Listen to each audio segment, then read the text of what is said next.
Water पढ़ा था, है ना। चैप्टर 1 हमने कंप्लीट कर लिया है, that is quantity and qualities of water, quantity and quality of water. इस चैप्टर में हमने क्या बातें की थी पहले उसको थोड़ा हम डिस्कस करते हैं।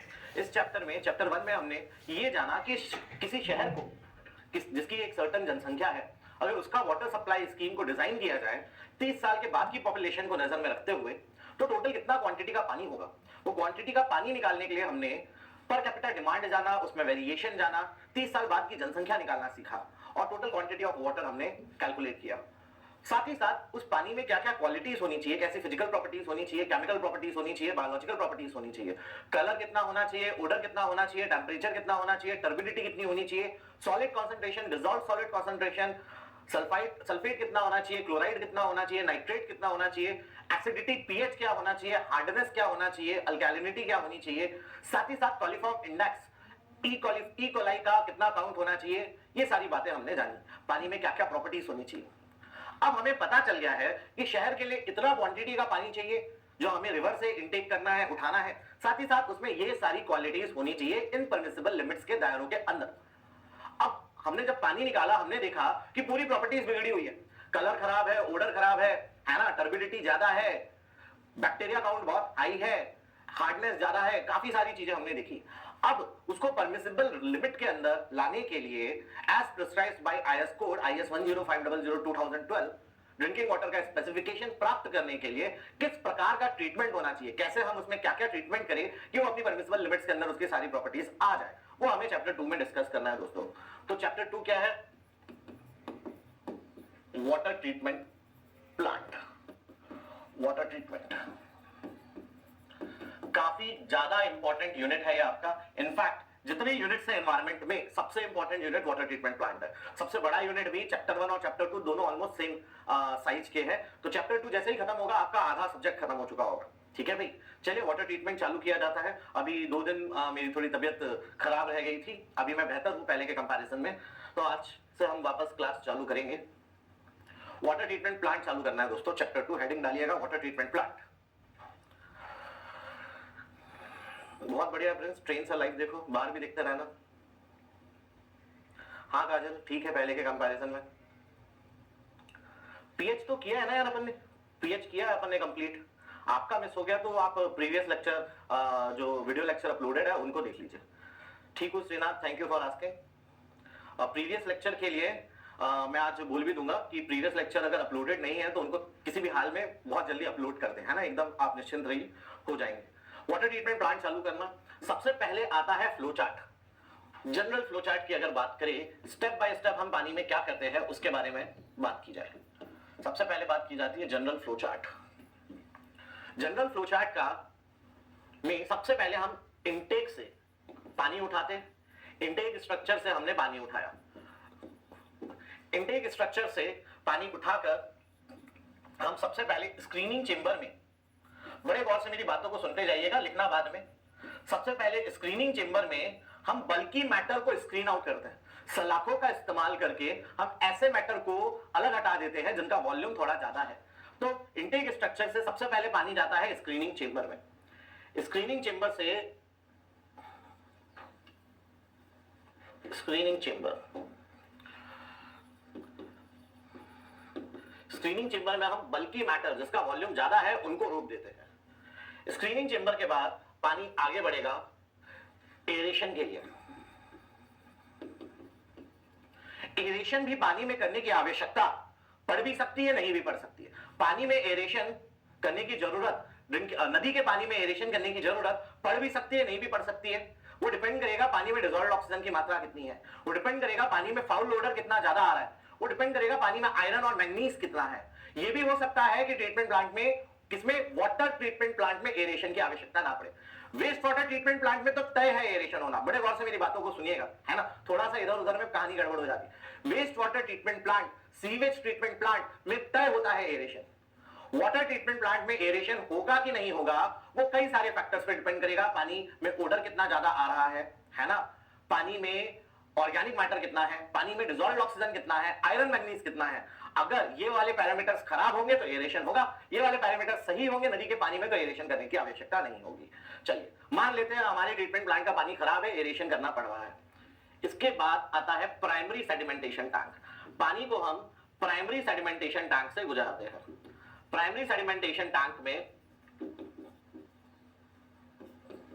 हम ऐसे पार्टिकल्स को रिमूव कर देते हैं जिनका स्पेसिफिक ग्रेविटी काफी हायर है। हैवियर पार्टिकल्स को हम प्राइमरी सेडिमेंटेशन टैंक में सेटल डाउन करवा देते हैं, परंतु उसके बाद भी कुछ सस्पेंडेड इंप्योरिटी रह जाती है। काफी सारी suspended impurity primary sedimentation tank में सेटल हो जाएगी, पर पूरी की पूरी नहीं होगी, उसके बावजूद कुछ रह जाएगी। उनको निकालने के लिए हम पानी में कुछ केमिकल मिलाते हैं, कोएगुलेंट मिलाते हैं। उनको निकालने के लिए हम पानी में केमिकल मिलाते हैं जिनको बोलते हैं कोएगुलेंट। हम करते हैं कोएगुलेशन, केमिकल मिलाया, कोएगुलेशन किया, केमिकल को मिक्स किया और सस्पेंडेड इंप्योरिटी को कैप्चर किया, फ्लोक्युलेशन किया, कोएगुलेशन किया, फ्लोक्युलेशन किया, followed by secondary sedimentation plus secondary sedimentation. एक दूसरे सेडिमेंटेशन टैंक में पानी को लेकर जाते हैं। जो पार्टिकल्स प्राइमरी सेडिमेंटेशन टैंक में सेटल नहीं हुए थे वो यहां पर सेटल हो जाएंगे, वो यहां पर सेटल हो जाएंगे। ठीक है, हैवियर पार्टिकल्स यहां पर सेटल हो जाएंगे प्राइमरी सेडिमेंटेशन टैंक में। जो बच गए, जो सस्पेंडेड इंप्योरिटी सेटल डाउन नहीं हुई 4 घंटे में प्राइमरी सेडिमेंटेशन टैंक में, हम उनको निकालने के लिए एलम मिला देते हैं या कॉपर एस्कॉइड एक केमिकल मिला देते हैं जिसको कोएगुलेंट बोलते हैं। उसको मिक्स करते हैं ताकि फ्लॉक बने, फ्लॉक इंप्योरिटीज को कैप्चर कर ले और फ्लॉक प्लस इंप्योरिटी को ले जाकर दूसरे सेडिमेंटेशन टैंक में सेटल डाउन करवा देते हैं। इसके बाद वेरी फाइन पार्टिकल्स को निकालने के लिए हम पानी को सैंड फिल्टरेशन से पास करते हैं। सैंड फिल्टर, वो भी कौन सा? Rapid sand filter. कैसा सैंड फिल्टर का इस्तेमाल होता है? अगर कोएगुलेशन फ्लोक्युलेशन किया है, बड़े गौर से सुनना दोस्तों, एक एक बात इंपॉर्टेंट है। अगर कोएगुलेशन फ्लोक्युलेशन किया है तो रैपिड सैंड फिल्टर का इस्तेमाल होगा। अगर कोएगुलेशन फ्लोक्युलेशन वाला पार्ट नहीं होता तो स्लो सैंड फिल्टर का इस्तेमाल होता, स्लो सैंड फिल्टर का इस्तेमाल होता। ठीक है भाई, तो यहां पे हमने रैपिड सैंड फिल्टर का इस्तेमाल किया। सैंड फिल्ट्रेशन से पानी का फिजिकल प्रॉपर्टीज भी इंप्रूव होगा, है ना, केमिकल प्रॉपर्टीज भी अच्छा होगा, बहुत सारे आयंस रह जाएंगे, बायोलॉजिकल प्रॉपर्टीज भी अच्छा होगा। अगर स्लो सैंड फिल्टर यूज किया है 99.8% बैक्टीरिया तुम निकालने की उसमें हिम्मत कर सकते हो। अगर रैपिड सैंड फिल्टर यूज किया है तो भी आराम से 90% बैक्टीरिया रिमूवल आपको प्राप्त होगा। 80 to 90% बैक्टीरिया यहां पर निकल गया। अब पूरा बैक्टीरिया तो निकला नहीं है, तो बैक्टीरिया किलिंग करने के लिए हम डिसइंफेक्शन का इस्तेमाल करेंगे। किसका इस्तेमाल करेंगे? डिसइंफेक्शन। पानी को एक डिसइंफेक्शन यूनिट में लेकर जाएंगे जहां पर क्लोरीन का इस्तेमाल करते हुए, क्लोरीन का इस्तेमाल करते हुए आमतौर पे, है ना, most widely used disinfectant is chlorine in India. Clear है मेरा बात? और भी डिसइंफेक्टेंट होते हैं, है ना, उनका भी इस्तेमाल किया जा सकता है। मान लो क्लोरीन का इस्तेमाल कर रहे हैं तो क्लोरीन का इस्तेमाल करके डिसइंफेक्शन यूनिट में बैक्टीरिया किलिंग को अचीव किया जाएगा। डिसइंफेक्शन हो गया, इसके बाद पानी आगे जाएगा।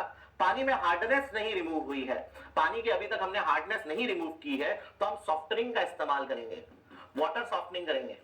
पानी में से हार्डनेस रिमूवल अचीव करने के लिए पानी में सॉफ्टनिंग करेंगे लाइम सोडा मेथड से, जियोलाइट मेथड से। लाइम सोडा मेथड से या तो जियोलाइट मेथड से पानी की हार्डनेस को हम रिमूव करेंगे। हार्डनेस रिमूव हो गई पानी की। अब माइनर ट्रीटमेंट्स पानी में किया जाएगा,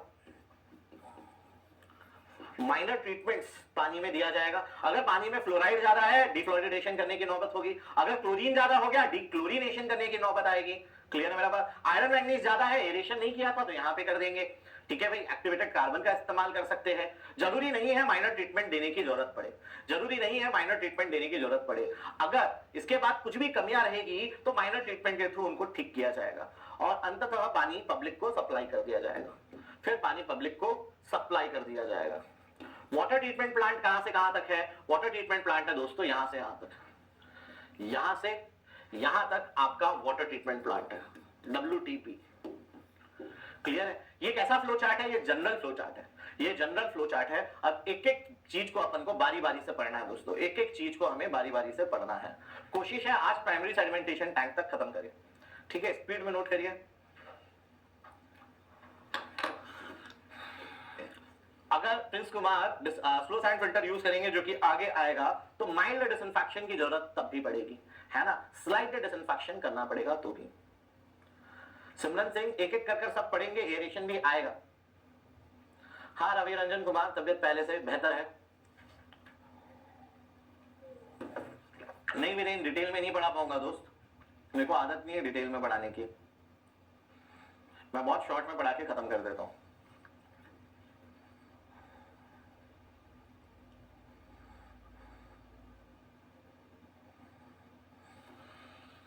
नोट करिए फटाफट।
चलिए गाड़ी बढ़ाई जाए आगे। Let's start with intake structure. Sorry, let's start with screening chamber. Intake structure type of pipes, type of walls, type of joints, type of distribution system के साथ में वाटर कन्वेयंस में होगा। इनटेक स्ट्रक्चर कहां पे पढ़ेंगे अपन? टाइप ऑफ चैप्टर 3, इसके बाद वाला चैप्टर जो होगा कन्वेयंस ऑफ वाटर, उसमें intake structure, type of pipes, type of walls, type of joints, type of water distribution system, ये पढ़ेंगे। ठीक है भाई। अब सबसे पहले हम पानी को लेकर आए स्क्रीनिंग चेंबर में। बड़े गौर से देखिएगा, स्क्रीनिंग चेंबर। स्क्रीनिंग चेंबर की बात करें तो इसको क्यों प्रोवाइड किया जाता है? It is provided to remove bulky matter from water, to remove bulky matter from water. बल्कि मतलब जिसका वॉल्यूम ज्यादा हो, है ना। बल्कि शब्द का मतलब क्या होता है कि जिसका वॉल्यूम मोर हो, वॉल्यूम इज मोर। बल्कि मैटर जैसे कि लाइक, भाई ऐसा कौन सा बल्कि मैटर होगा जो स्क्रीनिंग चेंबर में आकर फंसेगा? वो बल्कि मैटर होंगे like polythenes, food rappers,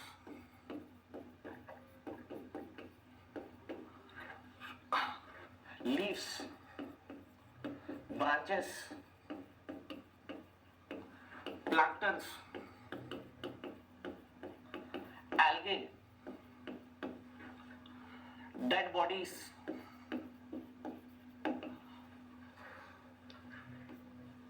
skin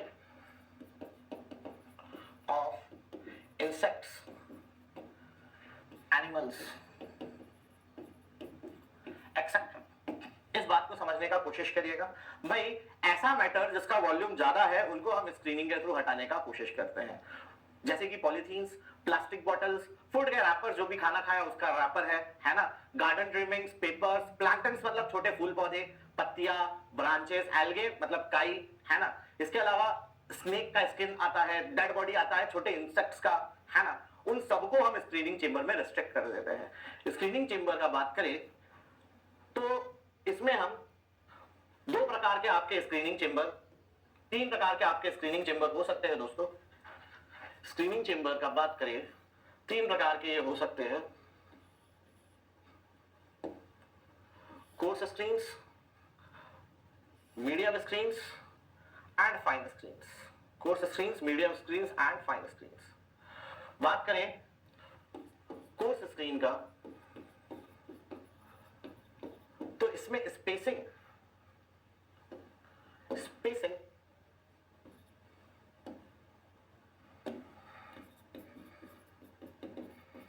denoted by S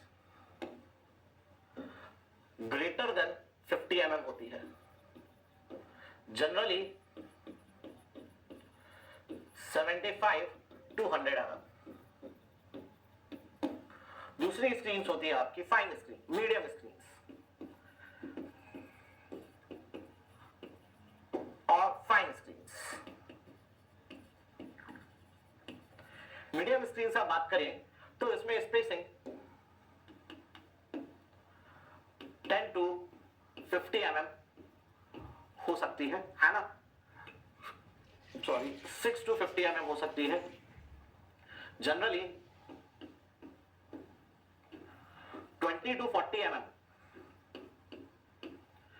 it's used. और फाइन स्क्रीन का बात करें, लेस देन 6 mm स्पेसिंग होती है, लेस देन 6 mm स्पेसिंग होती है आपके फाइन स्क्रीन की। ठीक है, ये कौन सी स्पेसिंग की बात कर रहे हैं हम? सेंटर टू सेंटर स्पेसिंग की बात कर रहे हैं, centre to centre of bars, centre of bars. अगर कोर्स स्क्रीन का बात करें, अराउंड 25 mm डाया, 25 mm यानी 2.5 सेंटीमीटर डाया बार्स का इस्तेमाल करते हैं, आर यूज्ड। फाइन स्क्रीन की बात करें, wire meshes, wire meshes are used. 4 mm fine, जिनका साइज कितना होता है? तकरीबन 4 mm होता है, तकरीबन 4 mm होता है। नोट करिए, फिर बात करते हैं इनके बारे में।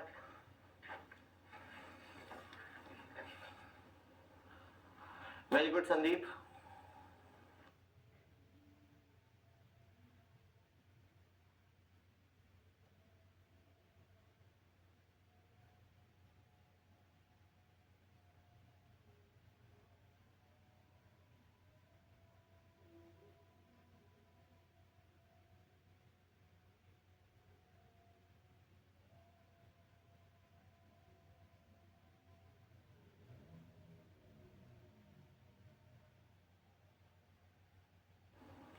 चलिए, नोट किया आप लोगों ने? रंजन कुमार, इसको नोट कर लो, फिर प्रीवियस स्लाइड दिखाऊंगा। हाँ दीप कटियार, 5th क्लास है या 6th होगी, मुझे याद नहीं दोस्त।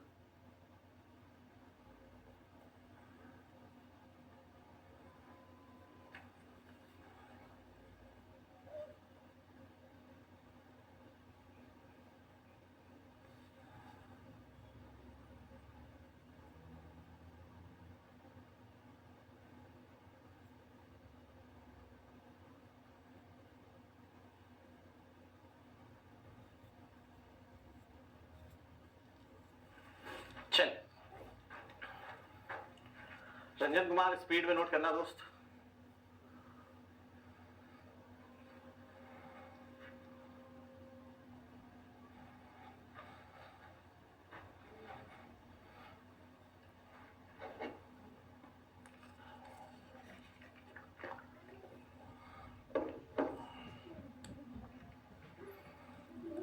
चलिए, let's proceed further.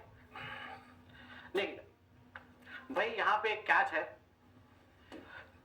Water treatment plant में या वेस्ट वाटर ट्रीटमेंट प्लांट में, है ना, वाटर ट्रीटमेंट प्लांट में या वेस्ट वाटर ट्रीटमेंट प्लांट में fine screens less than 6 mm के यूज किए जाते हैं मेश्ड वायर्स के रूप में। पर जनरल नोमेनक्लेचर में लेस देन 10 mm स्पेसिंग को भी फाइन स्क्रीन करार दे दिया जाता है ना। तो यहां पे एक नोट भी डाल लेते हैं अपन, note. In general screens having dia less than 10 mm may be termed as fine screens, may be termed as fine screens। ठीक है भाई, अगर डाया 10 mm से कम है तो उसे भी जनरली फाइन स्क्रीन के उसमें ही रखा जाता है, पर कायदे से वो मीडियम स्क्रीन है ना, पर फाइन स्क्रीन भी बोल सकते हो, दोनों के बीच की है कायदे से। तो चलिए मूविंग ऑन, इसको नोट कर लिया आप लोगों ने। अब स्क्रीन का बात करिए, कोर्स स्क्रीन सलाखों के रूप में होती है। कोर्स स्क्रीन का बात करें, कोर्स स्क्रीन आपकी कुछ ऐसे होगी दोस्तों। कोर्स स्क्रीन आपकी सलाखों के रूप में होगी।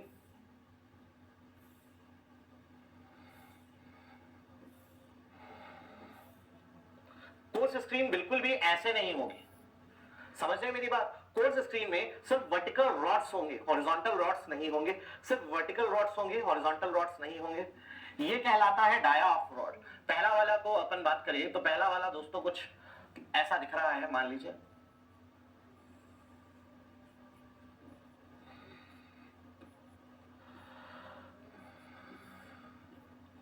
ठीक है, मतलब कोर्स स्क्रीन ऐसे होते हैं। ये कहलाता है डाया ऑफ रॉड्स, जो कि कोर्स स्क्रीन में तकरीबन 25 mm होता है। ठीक है, this is fine around 25 mm।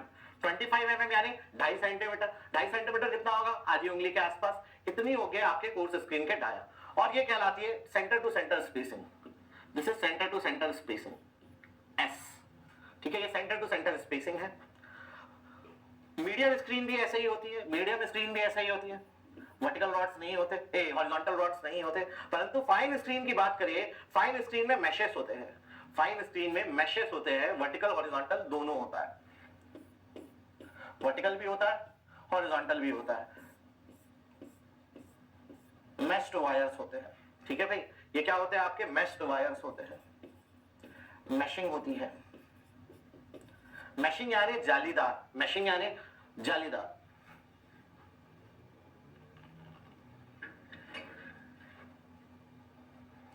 ठीक है, जनरल साइज क्या होता है उसको समझने का कोशिश करना। कोर्स स्क्रीन अगर साइज 50 mm से ज्यादा है, पवन पवन अगर स्क्रीन का साइज 50 mm के ऊपर है तो कोर्स स्क्रीन कहलाता है। जनरल साइज जो यूज में आता है ट्रीटमेंट प्लांट में, आमतौर पे जो साइज यूज करते हैं वो है 75 mm से 100 mm के बीच। 60 mm भी कोर्स स्क्रीन है, 120 mm भी कोर्स स्क्रीन है, पर इनको वाटर ट्रीटमेंट प्लांट में नहीं यूज किया जाता। जनरली 75 mm से 100 mm के बीच में वाटर ट्रीटमेंट प्लांट में इस्तेमाल होता है। अब मेरी बात आपको समझ आई होगी कि coarse screen greater than 50 mm coarse screen है, generally 75 to 100 mm is used. ऐसे और लिख लो, in water treatment plant. Water treatment plant में आमतौर पे 75 mm से 100 mm का कोर्स स्क्रीन यूज किया जाता है। ठीक है भाई, चल moving on.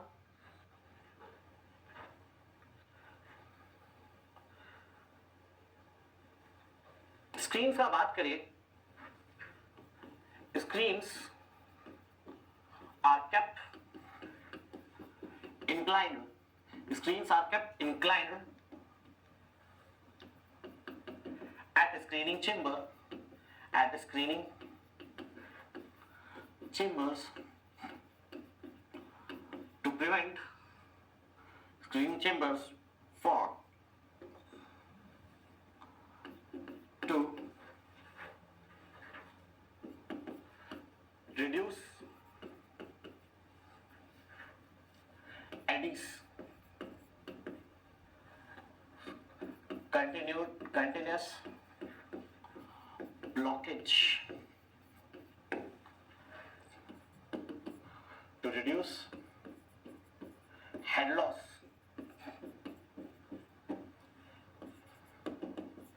easy cleaning, rigging. Now, head loss in the screening chamber is given by an empirical relationship 0.0729 velocity s square minus velocity I square.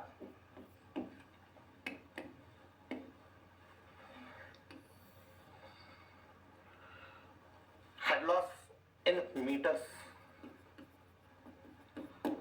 ठीक है भाई, नोट करते जाइएगा स्पीड में, फिर समझते हैं।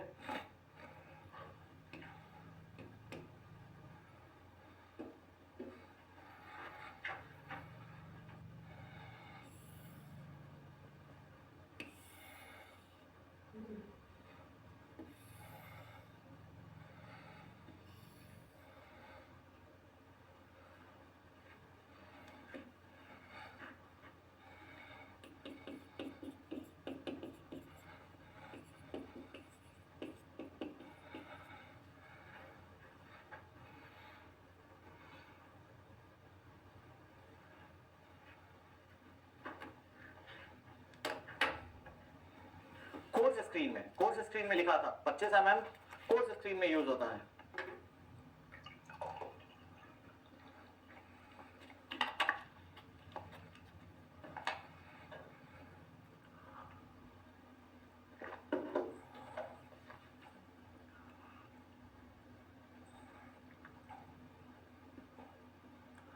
रुक तो जाओ मेरे दोस्त अमन, देखिएगा अब स्क्रीन्स को परपेंडिकुलर नहीं रखते, इंक्लाइन रखते हैं। इस बात को समझने का प्रयास करिएगा। भाई मान लो ये आपकी स्क्रीन्स है, आप साइड से देख रहे हो। आप कहां से देख रहे हो? साइड से देख रहे हो। ये आपका स्क्रीनिंग चेंबर है, एक वॉल, दूसरी वॉल, बीच में पानी जाएगा। एक वॉल, एक कैनाल को इमेजिन करो, एक वॉल है, दूसरी वॉल है, बीच में पानी जाएगा। अगर स्क्रीन को इंक्लाइन परपेंडिकुलर रखोगे तो साइड से आपको एक स्ट्रेट लाइन दिखेगी, टॉप से भी आपको एक स्ट्रेट लाइन दिखेगी, साइड से भी स्ट्रेट लाइन दिखेगी, टॉप से भी स्ट्रेट लाइन दिखेगी। मतलब अगर आपका स्क्रीन परपेंडिकुलर रखा हुआ है, पानी जा रहा है दोस्तों इस डायरेक्शन में, अगर स्क्रीन आपका परपेंडिकुलर रखा हुआ है तो टॉप से देखोगे तो भी स्ट्रेट लाइन दिखेगा, साइड से देखोगे तो भी स्ट्रेट लाइन दिखेगा। दोनों केस में कैसा दिखेगा? स्ट्रेट लाइन दिखेगा। ठीक है भाई, परंतु स्क्रीन को परपेंडिकुलर नहीं रखा जाता, क्या रखा जाता है? इंक्लाइन रखा जाता है। स्क्रीन आर क्या? इंक्लाइन। स्क्रीन को आप परपेंडिकुलर नहीं रखते, इंक्लाइन रखते हैं। साइड से देख रहे हो तो ऐसे दिख रहा है, टॉप से कैसा दिख रहा होगा? ठीक है, साइड से मान लो दोस्तों ये ऐसा दिख रहा है, टॉप से कैसा दिख रहा होगा?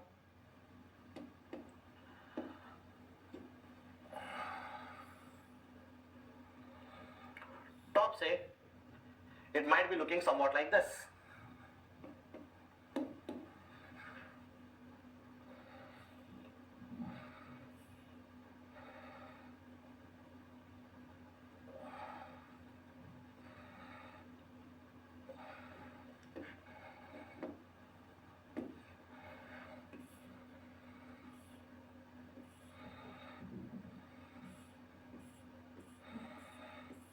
I hope my point is clear to you कि टॉप से ऐसा दिख रहा होगा।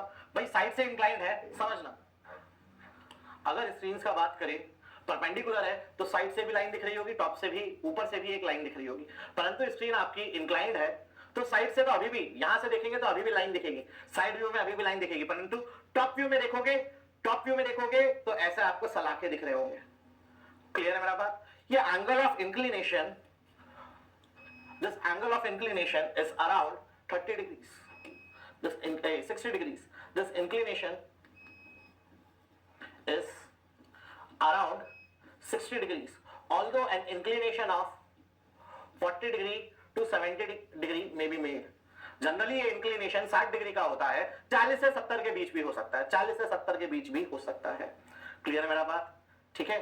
अब स्क्रीन को इंक्लाइन करने से फायदा क्या होता है? स्क्रीन को इंक्लाइन कर मिला क्या?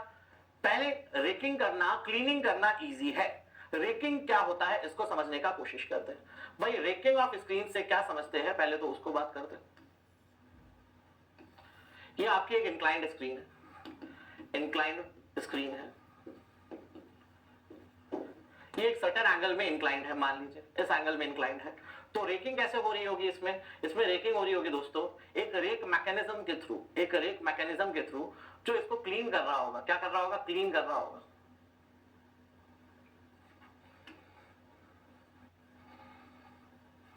ठीक है, एक रेक मैकेनिज्म के थ्रू इसकी क्लीनिंग हो रही होगी, टाइम टू टाइम इसकी क्लीनिंग हो रही होगी। ये है रेकिंग मैकेनिज्म, रेकिंग मैकेनिज्म। इसको समझने का कोशिश करिएगा, ये रेकिंग मैकेनिज्म कैसा होता है। ये रेकिंग मैकेनिज्म में रेक्स बने होते हैं। मान लो ये आपकी सलाखें हैं दोस्तों, इमेजिन करना अच्छे से, थोड़ा ऊपर ले जा रहा हूं, इमेजिन करिएगा कि आपकी सलाखें है ना।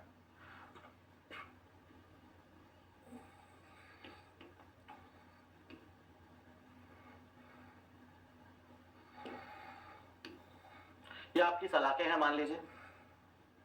एक रेकिंग मैकेनिज्म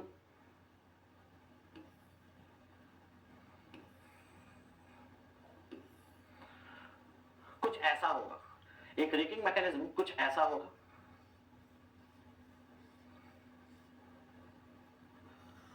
जो इसमें फिट हो जाएगा, वो मान लीजिए जो भी कचरा इन सलाखों में फंसा है, ये रेकिंग मैकेनिज्म नीचे जाएगा, एक पुली के थ्रू ये कंटिन्यूअसली चल रहा होगा, ये नीचे जाएगा, स्क्रीन में आगे की तरफ बढ़ेगा और फंस जाएगा, है ना। मैकेनिकली ड्रिवन होता है। ठीक है, एक रेक अपने आप पुलिस के थ्रू चल रही है कंटिन्यूअसली, हर 20 मिनट में 25 मिनट में वो रेक धीरे धीरे नीचे जाती है, सलाखों के पीछे से नीचे जाती है, फिर सलाखों के अंदर घुस जाती है, धीरे धीरे ऊपर आने लगती है। जब ये रेक जो कि इनमें नीचे से अंदर इंट्रोड्यूस हुआ था अब ऊपर आ रहा है तो पूरे कचरे को ऊपर लेते आएगा, लेते आएगा, लेते आएगा, और यहां से पीछे की तरफ पूरा कचरा ऐसे ऊपर लेकर आएगा और पीछे की तरफ ऐसे गिरा देगा। जस्ट उसके पीछे एक दूसरी कन्वेइंग बेल्ट होगी, जस्ट उसके पीछे एक दूसरी कन्वेइंग बेल्ट होगी, जो भी कचरा आ रहा है उसको, कचरे को एक बेल्ट के थ्रू, दूसरी कन्वेइंग बेल्ट कचरे के को ले जा रही होगी और एक डस्टबिन में गिरा रही होगी, कचरे को डस्टबिन में गिरा रही होगी, है ना। मान लीजिए ऐसा आपका स्क्रीनिंग चेंबर है, स्क्रीनिंग चेंबर है, ये पानी जा रहा है, यहां पे आपने आपका स्क्रीनिंग चेंबर बनाया हुआ है मान लीजिए, तो यहां पे आपकी सलाखें दी हुई है जो पानी में गई हुई है, रेक जाएगा, यहां पे एक दूसरी कन्वेइंग बेल्ट होगी, रेक पूरा इस कन्वेइंग बेल्ट पर अपना पानी डालेगा, ये कन्वेइंग बेल्ट इस साइड आ रही है, यहां पे एक डस्टबिन रखा हुआ है, एक डस्टबिन है जिसमें कन्वेइंग बेल्ट पूरा पानी पूरा कचरा डाल देगी। खैर, तो जब स्क्रीन्स इंक्लाइंड होते हैं तो रेकिंग इजी हो जाती है, जब स्क्रीन्स इंक्लाइंड होते हैं तो रेकिंग इजी हो जाती है, ठीक है भाई। दूसरा क्या, एडीज कम बनते हैं, एडीज कम बनते हैं। स्क्रीन जब परपेंडिकुलर होगी, समझना, मान लो ये आपका स्क्रीनिंग चेंबर है, स्क्रीनिंग चेंबर में अगर स्क्रीन परपेंडिकुलर दे दिया होता, क्या किया होता, परपेंडिकुलर दे दिया होता, तो क्या होता, जो भी पानी जा रहा है, अगर स्क्रीन आपने परपेंडिकुलर दिया होता तो जो भी पानी जा रहा है वो पूरे पानी की, इतना पानी का डेप्थ है मान लो, सारी लेयर एक साथ स्क्रीन के कांटेक्ट में आती। अगर स्क्रीन परपेंडिकुलर होता दोस्तों, तो पानी जो जा रहा है, सारी पानी की अलग अलग लेयर्स एक साथ स्क्रीन के कांटेक्ट में आती, सब एक साथ कांटेक्ट में आते, ज्यादा एडीज बनते, ज्यादा इंटेंसिफाइड एडीज बनते। एडीज क्या होता है, छोटे छोटे चक्रवात, एडीज क्या होते हैं, छोटे छोटे चक्रवात, है ना। तो अगर स्क्रीन परपेंडिकुलर होता, पूरी लेयर एक साथ स्क्रीन के कांटेक्ट में आती, कंपैरेटिवली बड़े एडी बनते, थोड़े ज्यादा इंटेंसिटी के एडी बनते। वो क्या करेंगे, एडीज घूमते घूमते, तो क्या करते हैं, जो भी चीज फंसी है उसको बार बार बाहर की तरफ पुश कर रहे होते, बार बार बाहर निकाल रहे, वो फिर फंसता, फिर निकलता, फिर फंसता, फिर निकलता, अपना ऑपरेशन स्लो डाउन होता, ब्लॉकेजेस ज्यादा होते, ब्लॉकेजेस को साफ करना मुश्किल होता। तो ज्यादा अच्छा है कि स्क्रीन को आप इंक्लाइन करिए, ठीक है। दूसरा क्या फायदा लिखवाया था मैंने आपको, हाँ पूनम, सरफेस एरिया ज्यादा हो जाएगा, एक ही बार लाइफ में देना है रेकिंग, ऐसा कुछ इतना ज्यादा नहीं हो जाएगा, सरफेस एरिया की कॉस्ट ऑफ कंस्ट्रक्शन में ड्रास्टिक अंतर आ जाए, ऐसा कुछ नहीं होगा। अच्छा, सबसे इंपॉर्टेंट बात क्या लिखी थी, सबसे इंपॉर्टेंट बात लिखी थी कि स्क्रीन को इंक्लाइन करने से हेड लॉस रिड्यूस होता है। हेड लॉस का फॉर्मूला क्या है, 0.0729 capital VS square minus VI square. इसके बारे में बात करते हैं कि हेड लॉस स्क्रीनिंग चेंबर में क्या होता है और इंक्लाइन करने से कैसे कम हो जाता है। पहले रेकिंग वाला डायग्राम आप बना लीजिए, दिस इज योर रेक,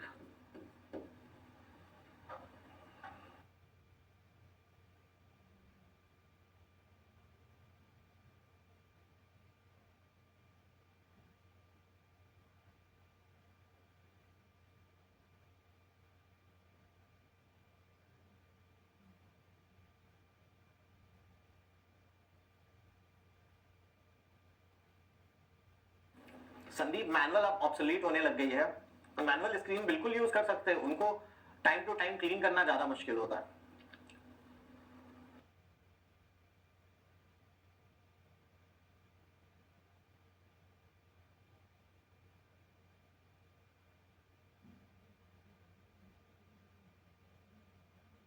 संकेत, मैंने बोल दिया प्रीवियस लेक्चर अब आज के बाद अपलोड नहीं हो पाएगा संकेत, मैंने उनको एकदम मना कर दिया, प्रीवियस लेक्चर अपलोड नहीं करना, तो अब नहीं होगा अपलोड वो। भाई 2-4 बार मैंने आपको बता दिया ना कि प्रीवियस लेक्चर कल तक अपलोड हो जाएगा, मैं आज बोल दूंगा, खुद से बोल दूंगा, ठीक है।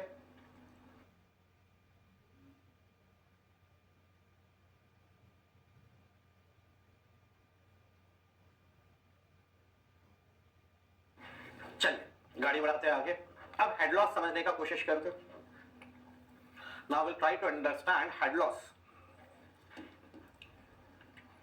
ये आपकी स्क्रीन है मान लीजिए,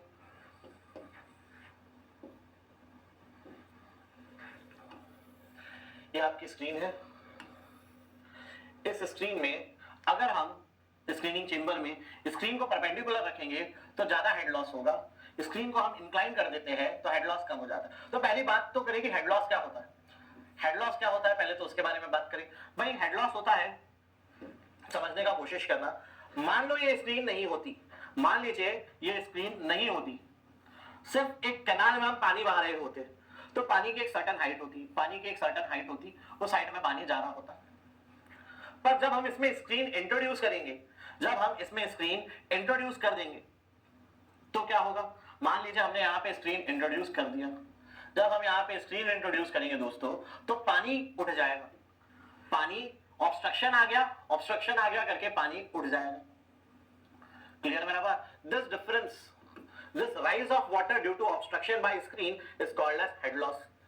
क्लियर है मेरा बात? जितना ज्यादा हेड लॉस होगा उतना ज्यादा एनर्जी डिसिपेशन होगा, है ना, डिस्चार्ज कम होगा।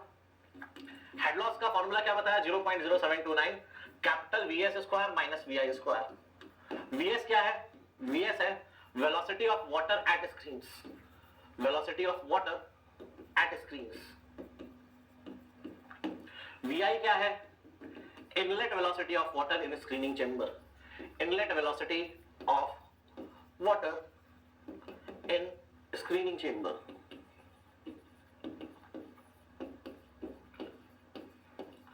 ठीक है, यहां पे स्क्रीनिंग चेंबर में अंदर घुसते वक्त पानी की जो वेलोसिटी होती है उसको वीआई बोलते हैं। यहां पर जो वेलोसिटी होती है वो वीआई होती है।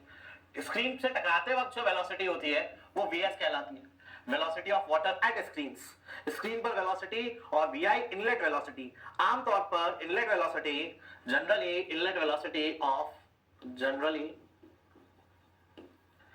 inlet velocity of 0.6 to 1.2 metre per second is maintained. Water treatment plant में क्या इनलेट वेलोसिटी को हम मेंटेन करते हैं? 0.6 से 1.2 मीटर पर सेकेंड की इनलेट वेलोसिटी को हम वाटर ट्रीटमेंट प्लांट में मेंटेन करते हैं। ठीक है भाई?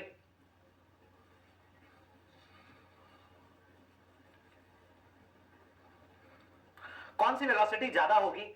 इनलेट वेलोसिटी वीआई ज्यादा होगा कि वीएस ज्यादा होगा? कौन सी वेलोसिटी ज्यादा होगी दोस्तों? वीआई ज्यादा होगा कि वीएस ज्यादा होगा?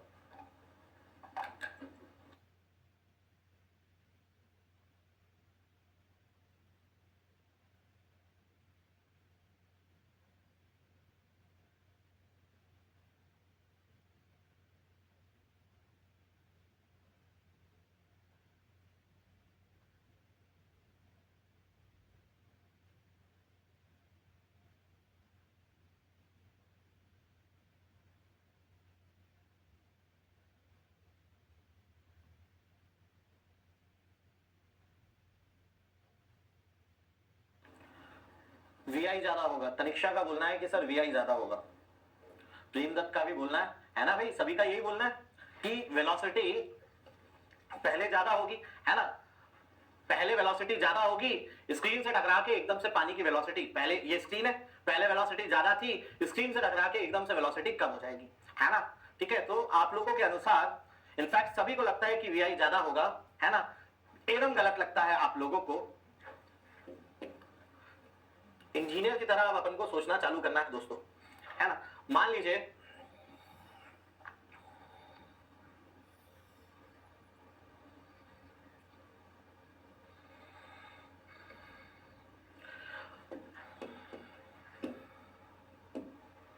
ये आपका सेक्शन 1-1 है। Suppose this is section 1-1 and this is section 2-2। This is section 2-2। यहां पर बात करें तो यहां पर सलाखे नहीं है, परंतु यहां पर सलाखे है, यहां पर सलाखे है।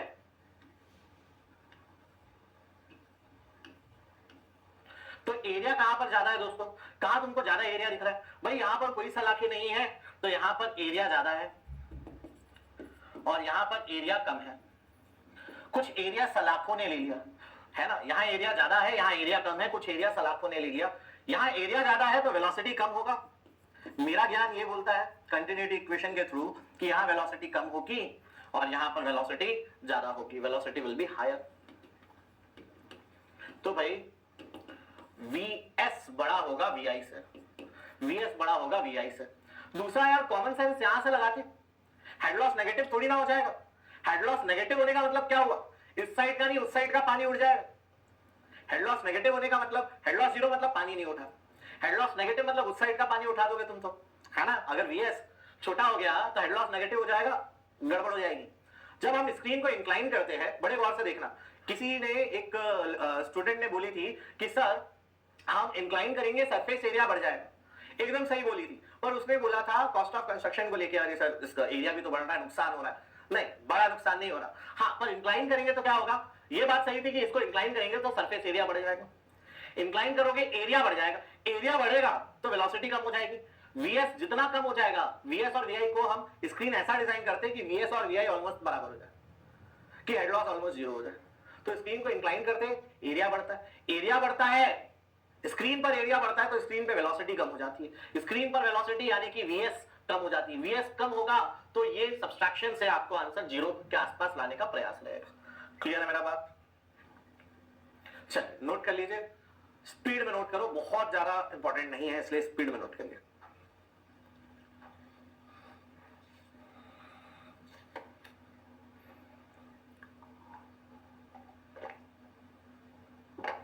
चलिए गाड़ी बढ़ाते हैं आगे, let's proceed further guys.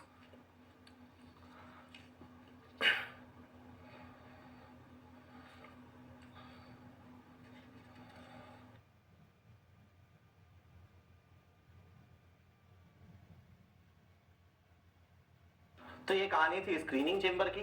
Screen को क्यों प्रोवाइड, अच्छा काम की बात क्या क्या है, काम की बात है तीन। पहला, स्क्रीनिंग चेंबर को क्यों प्रोवाइड करते, बल्कि मैटर को निकालने के लिए, जिनका वॉल्यूम ज्यादा है, लीव्स ब्रांचेस, इनको निकालने के लिए। दूसरा, स्क्रीन को इंक्लाइन रखते तकरीबन 60 डिग्री के एंगल पर, किस वजह से, सफाई करना, रेकिंग करना आसान हो, हेड लॉस कम हो, एडीज कम बने। हेड लॉस का formula 0.0729 capital VS square, sorry VS square minus VI square. Inlet velocity कितनी रखी जाती है स्क्रीनिंग चेंबर पे, 0.6 से 1.2 मीटर पर सेकेंड। ये जो चार बातें इनको आप याद कर लो, इनके अलावा कहीं कुछ कोई काम का नहीं, ना प्री में ना मेंस में। चलिए गाड़ी बढ़ाते आगे, लेट्स प्रोसीड फर्दर। आईईएस में जरूर हेड लॉस का क्वेश्चन आ जाता है मेंस में, एसएससी में ना आया है कभी, ना जीवन में आएगा कभी। चलिए moving on, next is aeration.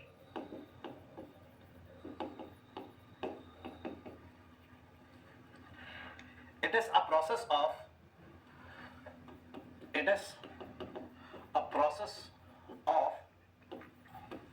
forcing in air into water molecules,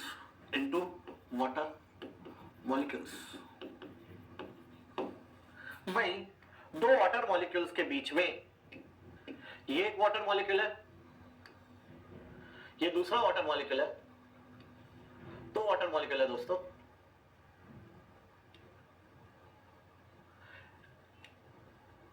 in water molecules में बीच में जो स्पेस है ये कहलाएगा इंटरमॉलिक्यूलर स्पेस, है ना। बड़े गौर से समझना, ये एक वाटर मॉलिक्यूल है, ये एक वाटर मॉलिक्यूल है, ये इनके बीच की इंटरमॉलिक्यूलर स्पेसिंग है। कोई भी चीज का साइज, किसी भी पार्टिकल का साइज इस इंटरमॉलिक्यूलर स्पेसिंग से छोटा होगा अगर, तो वो पानी में डिसॉल्व होने के केपेबल होगा। किसी भी पार्टिकल का साइज इंटरमॉलिक्यूलर स्पेसिंग से बड़ा होगा, वो जीवन में उसमें पानी में डिसॉल्व नहीं हो सकता। ठीक है, पानी में क्या क्या चीजें डिसॉल्व हो सकती है, वाटर मॉलिक्यूल्स के बीच में सॉलिड पार्टिकल्स भी डिसॉल्व हो जाते हैं, जैसे कि सॉल्ट, शुगर, वो भी, ग्लूकोज, वो भी डिसॉल्व हो जाते हैं। लिक्विड भी डिसॉल्व हो जाता है, पानी के मॉलिक्यूल के अंदर दूसरा लिक्विड के मॉलिक्यूल्स है, कोई और लिक्विड के, और गैसेस मॉलिक्यूल्स तो बहुत ज्यादा डिसॉल्व हो जाते हैं। दो वाटर मॉलिक्यूल्स के बीच में तरह तरह की गैस के पार्टिकल्स मिलते हैं, जैसे कि कार्बन डाइऑक्साइड बीच में डिसॉल्व होगा, है ना, हाइड्रोजन सल्फाइड भी बीच में डिसॉल्व होगा, मीथेन भी बीच में डिसॉल्व होगा, एयर बीच में काफी ज्यादा डिसॉल्व होगा। तो डिसॉल्व्ड ऑक्सीजन क्या होता है, अगेन मैं बता रहा हूं, डिसॉल्व्ड ऑक्सीजन डीओ को हम कब पढ़ने वाले, वेस्ट वाटर में, हल्का फुल्का। ये इसके बीच में जो एयर मौजूद है, एयर या O2 जो मौजूद है, उसको क्या बोलते हैं, डिसॉल्व्ड ऑक्सीजन, उसको क्या बोलते हैं, डिसॉल्व्ड ऑक्सीजन। मछली H2O का O को, मछली कईयों के दिमाग में है कि मछली क्या करती है, H2O के O को यूज करके सांस लेती रहती है। मछली पानी के अंदर H2O के O को यूज करके सांस लेती रहती है, बिल्कुल गलत भाई। H2O मॉलिक्यूल को तोड़ने के लिए बहुत एनर्जी लगेगी, मछली के आपके पास नहीं है उतनी एनर्जी। मछली या बाकी एक्वेटिक एनिमल्स दो वाटर मॉलिक्यूल के बीच में जो एंट्रैप्ड एयर है, जिसको डिसॉल्व्ड ऑक्सीजन बोलते हैं, उसको यूज करके जिंदा रहते हैं। Aquatic life uses entrapped dissolved oxygen in between water molecules to breathe, to respirate। ठीक है भाई। अब एरेशन क्या है, एरेशन है अगर पानी में, वाटर मॉलिक्यूल्स में एयर की मात्रा कम है, अंदर डिसॉल्व्ड एयर कम है, तो मैकेनिकली या किसी और फॉर्म में एयर को जबरदस्ती पुशिंग करना पानी में एरेशन कहलाता है। आपने एक्वागार्ड बोल रहा हूँ, आपका घर पे एक फिश टैंक रखा हुआ होगा, एक्वेरियम बोलते हैं, उसमें आपने एक एरेटर को, जो कुछ नहीं एक पंप है, बाहर की हवा को सब करके अंदर डिफ्यूज किए पड़ा है, अंदर बुलबुले दिख रहे हैं, बाहर की ऑक्सीजन को आप अंदर फोर्स इन कर रहे हैं, उस प्रोसेस को एरेशन बोलते हैं, है ना। अब एरेशन के फायदे क्या है, एडवांटेजेस ऑफ एरेशन, ये बड़ा इंपॉर्टेंट है, एकदम रट लो। एडवांटेजेस ऑफ एरेशन, एडवांटेजेस, पहला, it increases dissolved oxygen in water, dissolved oxygen in water, ये पानी में डीओ की मात्रा बढ़ाता है, ये पानी में डिसॉल्व्ड ऑक्सीजन की मात्रा बढ़ाता है। पानी में कम से कम, अगेन मैं बोल रहा हूं डिसॉल्व्ड ऑक्सीजन वेस्ट वाटर में पड़ेंगे, फिर भी अभी बस बता दे रहा हूं, कान में एक बात डाल रहा हूं, काफी इंपॉर्टेंट बात है। पानी में नदी का पानी हो, झील का पानी हो, कोई भी पानी हो, at least 4 milligram, 4 milligram per liter of DO must be present for survival of aquatic life. In water body, at least 4 ppm, 4 milligram per liter of dissolved oxygen must be present for survival of aquatic life. Aquatic life को पानी में survive करने के लिए कम से कम 4 milligram प्रति litre का DO चाहिए। ये अभी लिखेंगे क्या? नहीं, ये अपन कब लिखेंगे? वेस्ट वाटर में लिखेंगे, जब DO पढ़ेंगे तब लिखेंगे। तो ये पानी में डिसॉल्व्ड ऑक्सीजन की मात्रा बढ़ाता है। When O2 is forced in,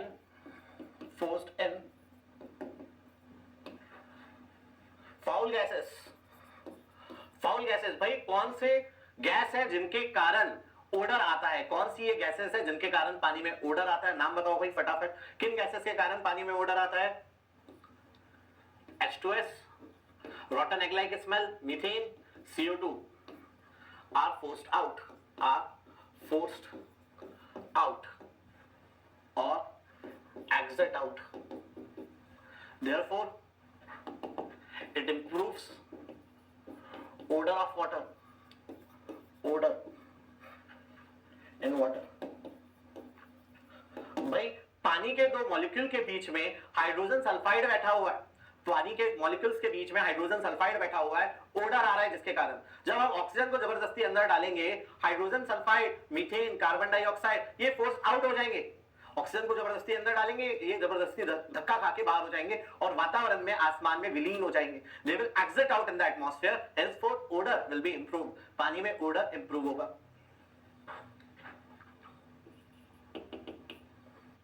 it improves colour, taste of water, पानी का कलर भी अच्छा होगा और टेस्ट भी अच्छा होगा। क्यों? बाय स्टेबलाइजेशन ऑफ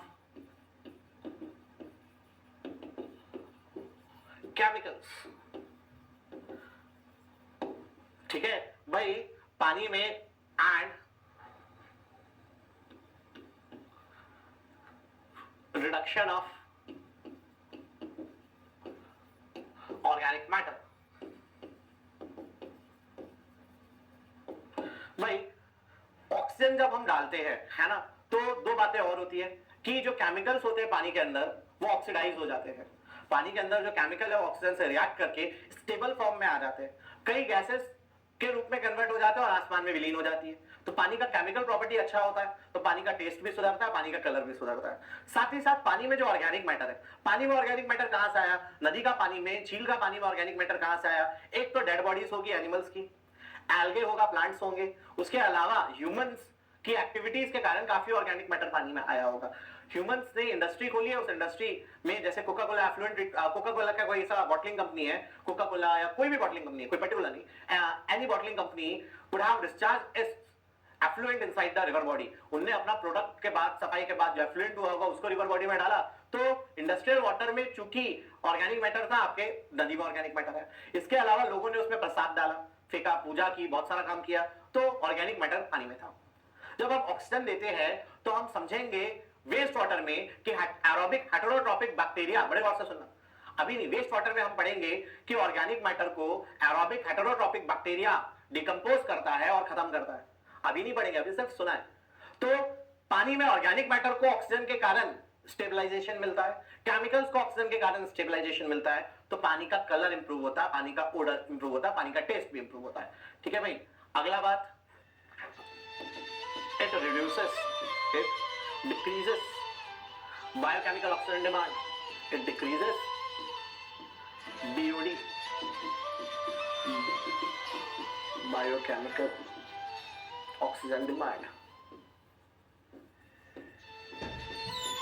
ठीक है भाई, तो इससे पानी का BOD भी कम होता है, पानी का BOD भी कम होता है। BOD क्या होता है भाई, कौन बताएगा? थोड़ा बहुत तो पता होगा आप लोगों को, है ना, कॉलेज में पढ़ा होगा। BOD तो काफी इंपॉर्टेंट टॉपिक है। क्या होता है भाई BOD, कौन बताएगा?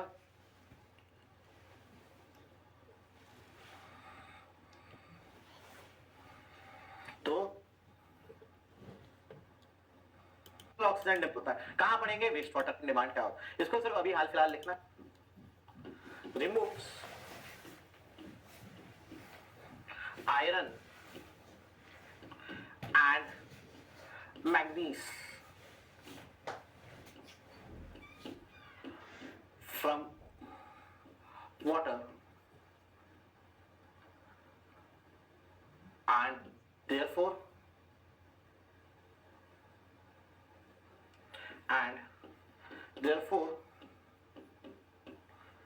reduces rapid or rate of corrosion and incrustation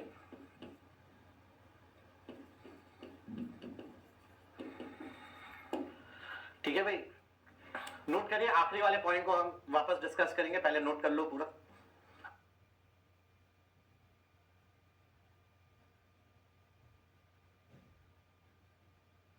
ठीक है भाई, नेहा की बात सही है, अभिषेक की बात भी ठीक है, पूनम ने ऊपर ऊपर से कुछ भी बोल दिया है ना?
अनीशा ने तो कुछ भी बोल दिया।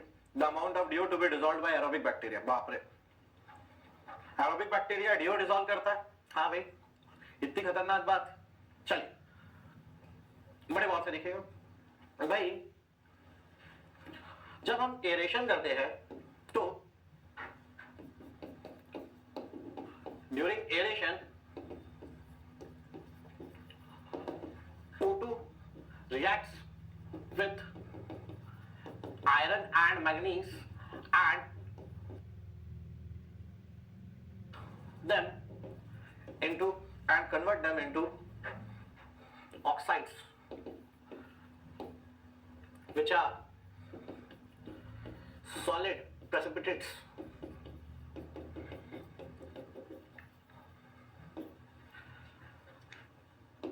These precipitates are settled down in PSD, settled down in primary sedimentation tank, PST, primary sedimentation tank। इस बात को समझने का कोशिश करना भाई। मान लो एरेशन नहीं किया होता अपन ने, अगर एरेशन नहीं किया होता तो क्या होता? पानी में आयरन और मैग्नीज मौजूद होता रहता, ये आयरन मैग्नीज रहित पानी, ये आयरन और मैग्नीज जो पानी में है, पाइपलाइंस में, कास्ट आयरन की पाइप में, स्टील की पाइप में करोजन और इनकस्टेशन करता। कैसे करता भाई? करोजन पानी से नहीं होता, हमेशा याद रखना, करोजन पानी से नहीं होता, करोजन मॉइस्चर से होता है, वाटर और एयर के मिक्सचर से होता है। से फॉर एग्जांपल मेरे पास 3 बॉटल है ना, मान लो मेरे पास 3 बॉटल है दोस्तों, 1 2 3। पहले बॉटल में मैंने पूरा पानी भर दिया, टॉप तक पूरा पानी है, ठीक है, और दूसरे वाले में पूरा एयर है, दूसरे वाले में पानी का एक कतरा भी नहीं है, इसमें पूरा पानी भरा है, इसमें पानी का कतरा भी नहीं है, और तीसरे वाले में इतना पानी है, वाटर भी है और एयर भी है। तीनों बॉटल में मान लीजिए मैंने 2 नेल्स डाल दिए, है ना, नेल्स खिले, 2 खिले मैंने रख दिए तीनों में, ठीक है। इसमें मैंने 2 नेल्स डाल दिए, 2 नेल्स खिले डाल दिए, 2 नेल्स खिले डाल दिए। फिर 200 साल बाद मैं आया, मैंने नेल्स को निकाल कर देखा, मैं तो भी था, तुम लोग का मेरे को नहीं पता, मैं 200 साल बाद भी था। 200 साल बाद मैंने आके नेल्स को चेक किया तो इन नेल्स में करोजन बिल्कुल नहीं लगा। जिस बॉटल में पूरा पानी भरा हुआ था उसके नेल में, खिलों में करोजन नहीं था। 200 साल बाद इस बॉटल को देखा, इसमें भी जो नेल्स थे उनमें भी कोई करोजन नहीं था, जिसमें पूरा एयर था। इस वालों को 2 वीक बाद या 2 दिन बाद, 2 वीक ले लो, 2 हफ्ते बाद आके तुम लोग ने चेक किया था, तुम लोग थे तब, 2 वीक बाद जब तुम लोग ने चेक किया तो इनमें जंग लग चुका था, करोजन हो गया था। मतलब करोजन वाटर के कारण नहीं होता, एयर के कारण नहीं होता, मॉइस्चर के कारण होता है। Moisture is a mixture of water and air. तो अगर पाइपलाइन में आयरन मैग्नीज रह जाएगा, पाइपलाइन में पानी और जो भी हवा घुस जाएगी पाइपलाइन में, वो मिलकर करोजन करेंगे और पाइपलाइन करोड़ हो जाएगी, प्रेसिपिटेट्स सेटल डाउन होंगे, इनक्रस्टेशन होगा। तो भाई जो पपड़ी, आयरन मैग्नीज की जो पपड़ी पाइपलाइन में बैठने वाली थी, उसको पहले ही बैठा देंगे। कैसे बैठाएंगे? पहले ही एरेशन कर देंगे। आयरन मैग्नीज का ऑक्साइड में पपड़ी में कन्वर्ट हो जाएगा। ये जो पपड़ी के पार्टिकल्स है आगे क्या है, प्राइमरी सेडिमेंटेशन टैंक, वहां पे सेटल डाउन हो जाएंगे। तो एरेशन से हम जो जंग लगना है बाद में, पपड़ी जो बाद में बैठेगी पाइपलाइन में, उसको पहले ही बैठा देंगे प्राइमरी सेडिमेंटेशन टैंक में। क्लियर मेरा बात? याद रखिएगा, इंपॉर्टेंट पॉइंट है ये। आयरन और मैग्नीज की परमिसिबल लिमिट कितनी है दोस्तों? What are the permissible limit of iron and manganese in water? Iron कितना होना चाहिए, मैग्नीज कितना होना चाहिए? आयरन होना चाहिए 0.3 desirable and maximum permissible also 0.3, there is no relaxation. Manganese desirable 0.1, maximum permissible 0.3। पूरा आप लोग उसको कोड को याद कर लो।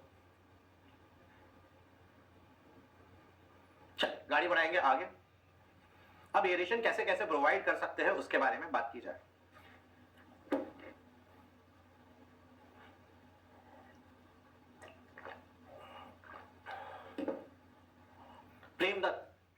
प्रेम दत्त, तुम लोग मजेदार बातें कर रहे हो आज, फॉर्म में, सब फॉर्म में। कोई बोल रहा है कि बीओडी होता है, एरोबिक बैक्टीरिया पानी में डीओ डाइल्यूट कर दे रहा है। अभी प्रेम बोल रहा है कि सर एरेशन से पानी का सरफेस एरिया बढ़ जाएगा। मान लो मेरे पास एक तालाब था प्रेम दत्त, है ना, इस तालाब का मैं चाहता था सरफेस एरिया बढ़ाना, तो मैं खुदाई करके सरफेस एरिया बढ़ाऊंगा कि एरेशन कर दूंगा? एरेशन कर दूंगा, सरफेस एरिया बढ़ जाएगा क्या पॉन्ड का? हाँ, कैसी बातें कर रहे हो? क्या अगर मैं एरेशन कर दूंगा तो पॉन्ड चौड़ा होने लगेगा या झील चौड़ी होने लग जाएगी क्या? ऐसा बिल्कुल नहीं होगा, है ना। तुम उल्टा सोच रहे हो। तुमको क्या सोचना चाहिए, जब सरफेस एरिया बढ़ाते हैं तो एटमॉस्फेयर को ज्यादा कांटेक्ट मिलता है पानी से, तो एरेशन ज्यादा हो सकता है। तुम उल्टा सोच रहे हो, तुम सोच रहे हो एरेशन से सरफेस एरिया बढ़ेगा। नहीं, सरफेस एरिया बढ़ाने से एरेशन बढ़ता है, एरेशन बढ़ाने से सरफेस एरिया नहीं बढ़ जाता है बाबा। समझ रहे हो? कुछ भी बातें मत करो। चाय को प्याली में क्यों पीते, कप में क्यों उसमें डालते हैं ना, क्या बोलते हैं, मेरे को अभी याद नहीं आ रहा, सॉसर में क्यों डालते टी को? ताकि सरफेस एरिया बढ़ जाए, तो जल्दी ठंडी होगी, एयर से कांटेक्ट बढ़ेगा, जल्दी ठंडा होगा। ऐसा नहीं करते कि तुम चाय को फूकोगे तो चाय बढ़ जाएगी, है ना। ऐसी बातें मत करो प्लीज। ये तो बढ़िया, एक चाय बनाई है ना, उसको 50 बार फूक दिया, 50 चाय बन गई, बहुत बढ़िया। ऐसे थोड़ा होगा। चलिए अब टाइप ऑफ एरेशन, एरेशन कैसे कैसे प्रकार का हो सकता है। It could be natural aeration. It could be mechanical aeration.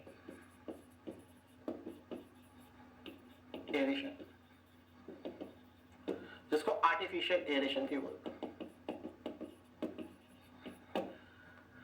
भाई नेचुरल एरेशन किसके किसके कारण हो सकता है? नेचुरल एरेशन हो सकता है विंड्स के कारण, वेव्स के कारण, एल्गे के कारण और gravity aeration.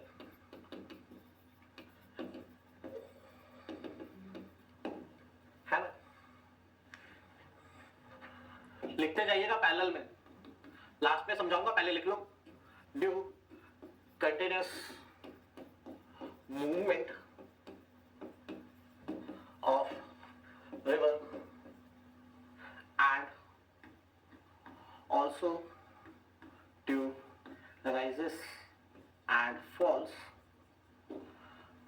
gravity aeration occurs। ठीक है, मैकेनिकल एयरेशन हो सकते हैं कैस्केड एयरेशन,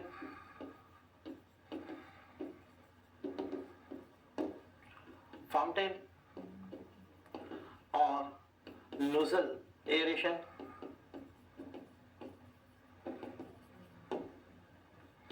मैकेनिकल या फिर rotor aeration, rotor paddle, bucket aeration and diffused aeration। Note करिए पहले इतना, then we'll discuss the same।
चलिए मूविंग ऑन।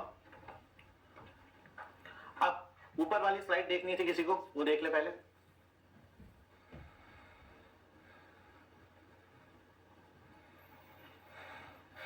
स्पीड में 10 सेकंड आपके पास दोस्त।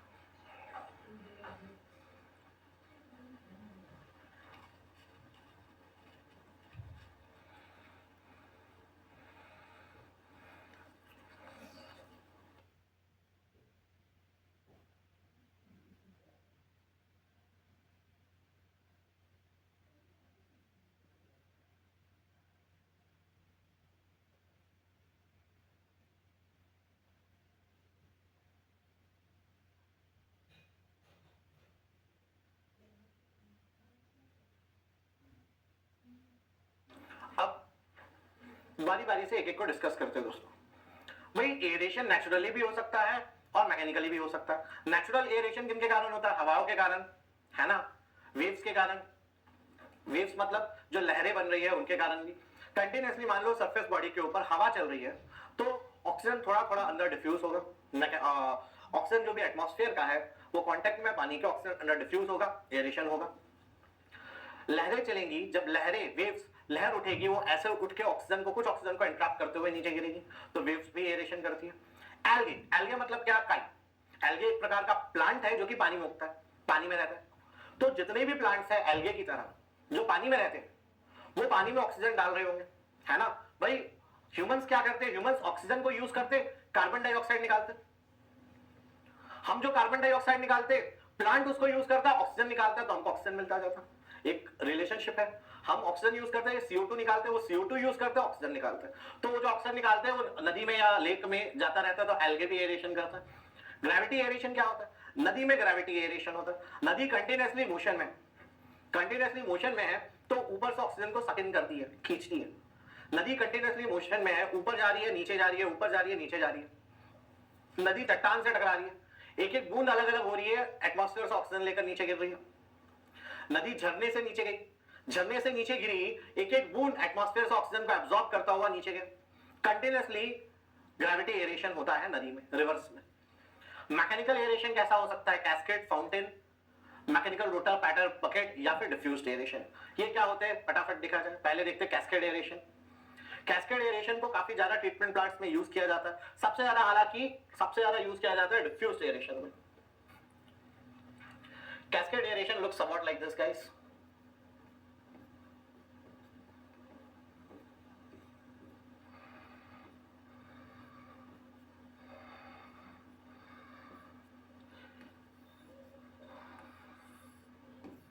ये कैस्केड एरेशन हो रहा होगा, है ना।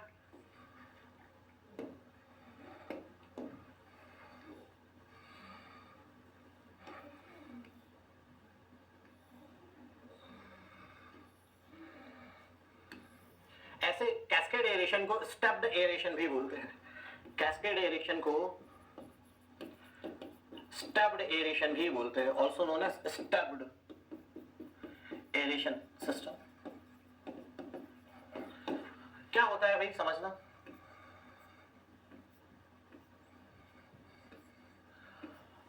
पानी इस टैंक में है, पानी इस टैंक में भरा हुआ है, ठीक है। पानी है टैंक में,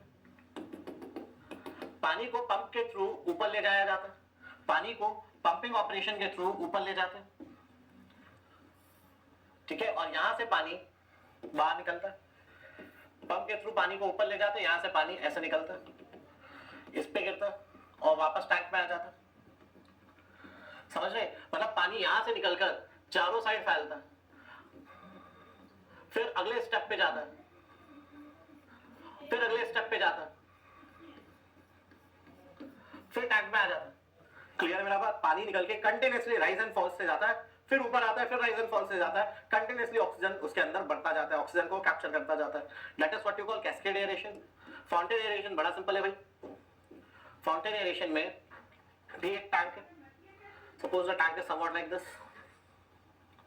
ये फाउंटेन एरेशन है।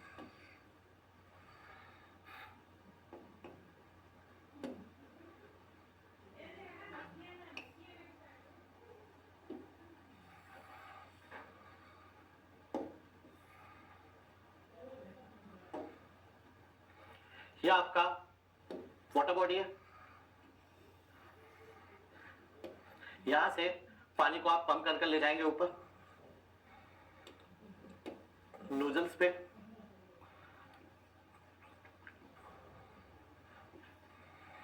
नोजल स्प्रे भी बोलते हैं इसको। Fountain aeration is also called as nozzle spray aeration.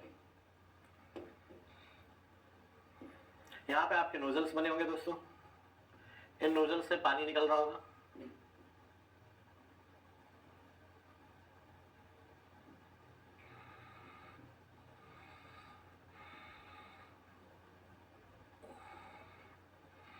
ठीक है भाई। इन नोजल से आप पानी को बाहर मार रहे होंगे, स्प्रे कर रहे होंगे,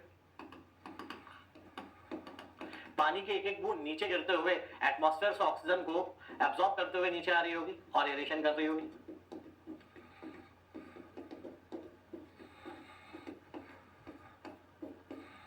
ठीक है, I hope my point is clear to you.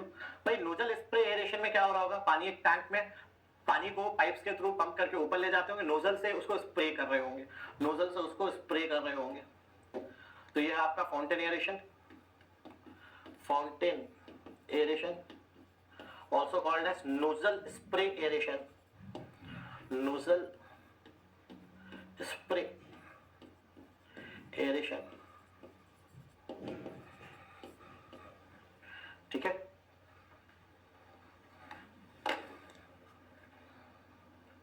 दोस्तों स्पीड में लिखना है, बार बार प्रीवियस स्लाइड, हर बार प्रीवियस स्लाइड मतलब हर बार कोई ना कोई स्लो लिख रहा है, स्पीड में नोट करिए। फिर आता हूं प्रीवियस स्लाइड पे श्रीनाथ।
सही बात है Suraj Yadav, cascade aeration cheaper है बाकियों के कंपैरिजन में, है ना, परंतु एफिशिएंसी इसकी कम है बाकियों के कंपैरिजन में, ठीक है।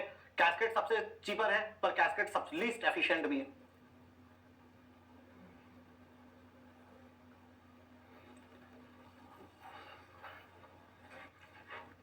प्रीवियस स्लाइड देख लो भाई फटाफट।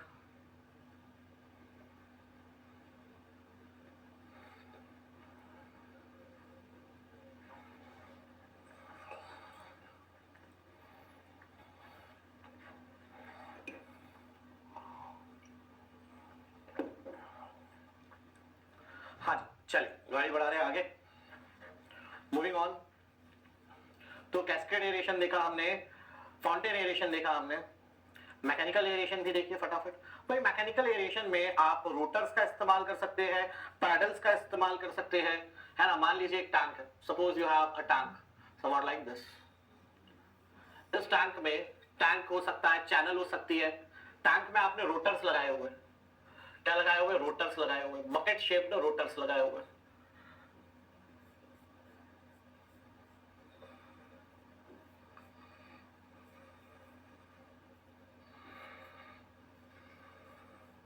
ठीक है, समझ कि आपका टैंक है, इसमें यहां पे आपने रोटर लगाया हुआ है, यहां पे रोटर लगाया हुआ है, यहां रोटर लगाया हुआ है, यहां रोटर लगाया हुआ है। ये बकेट के शेप के रोटर्स हैं।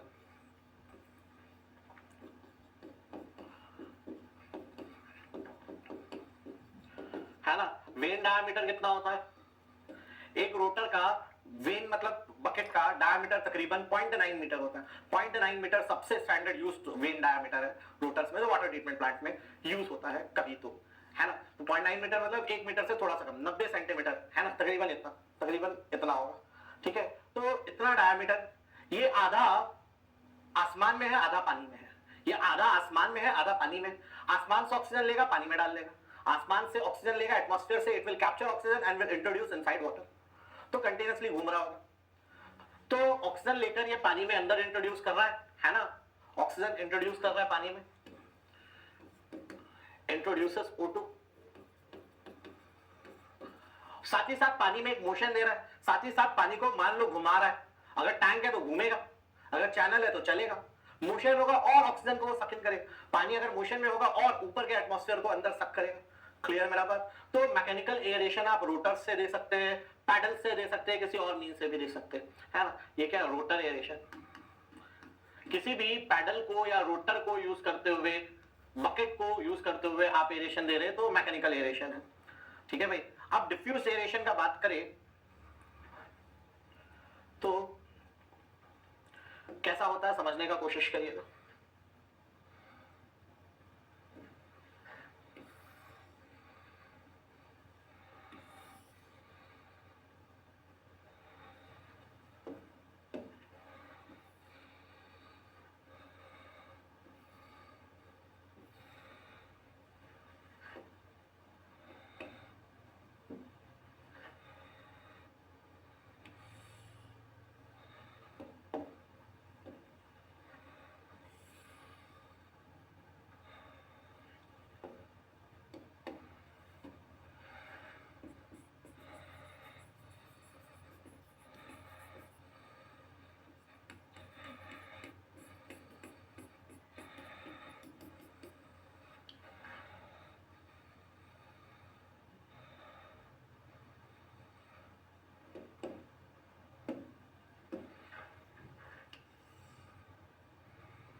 This is your diffused aeration. ये क्या है? Diffused aeration. It is quite similar to what you do in your fish tank, है ना? Aeration done in fish tank is diffused aeration. Aeration done in fish tank using pump is diffused aeration. आपका fish tank में जो aeration का system है कि एक pump का इस्तेमाल करके, वो डिफ्यूज्ड एरेशन कहलाता है। क्या हो रहा होगा समझना भाई, एक टैंक है, टैंक के नीचे में पाइप्स डली हुई है ना? बड़े गौर से सुनना। टैंक है, टैंक का सरफेस पे, टैंक का बेस सरफेस पे पाइप्स डला हुआ है। वो पाइप्स में नोजल्स कनेक्टेड है। ये पाइप्स कनेक्टेड है एक एयर कंप्रेसर यूनिट से। This air compressor unit will be forcing in oxygen inside the pipes. Pipes में ऑक्सीजन फोर्स इन कर रहा है एयर कंप्रेसर, और एयर बाहर निकल रहा है। एयर बाहर निकल रहा है, आपको टॉप पे बुलबुला दिख रहा होगा। आप ऊपर से देख रहे हो, आपको लग रहा है बुलबुला बुलबुला बन रहा है, कंटिन्यूअसली बबल फॉर्मेशन हो रहा है ना? एयर, ये सब क्या आ रहा है? एयर आ रहा है। ठीक है भाई, तो ये डिफ्यूज एरेशन का तरीका है। इट इज मोस्टली प्रैक्टिस्ड, है ना? इसको नोट कर लो। नोट नंबर 2, ये नोट नंबर, चलो दूसरा प्रकार, वो ये काम का नोट नहीं है, ये इंपॉर्टेंट नोट है।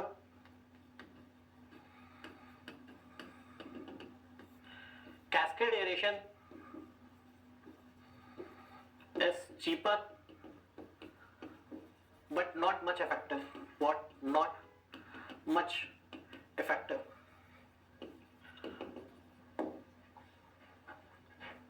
Mostly used in WTP. Mostly used in WTP. वही बात करें डिफ्यूज्ड एरेशन के बारे में, तो डिफ्यूज्ड एरेशन सबसे ज्यादा एफिशिएंट है। Diffused aeration is most efficient. Mostly used in WWTP. Mostly used in wastewater treatment plant and effluent treatment plant. ठीक है, नोट करिए फटाफट, then we'll proceed further guys.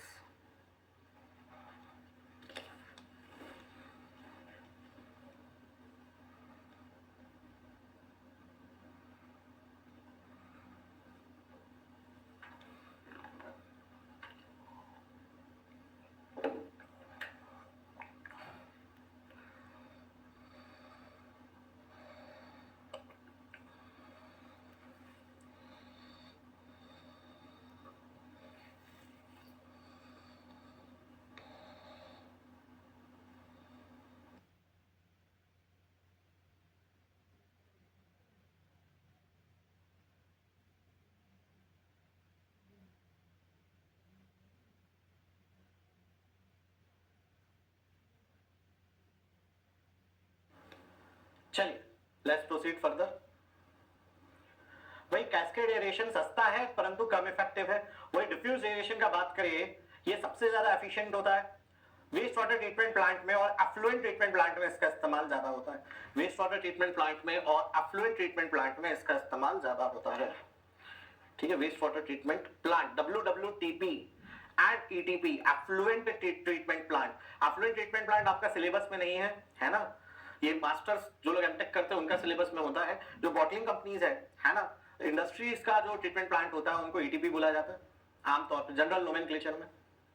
चलिए let's proceed further now, let's move on to next topic that is sedimentation, है ना भाई।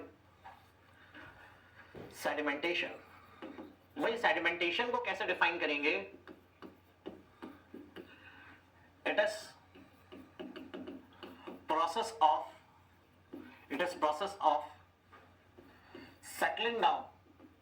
settling down heavier particles of water, heavier particles in water inside a settling tank, inside a settling tank। मैं एक settling tank में, एक sedimentation tank में heavier particles को settle down करवाना सेडिमेंटेशन कहलाता है। ठीक है,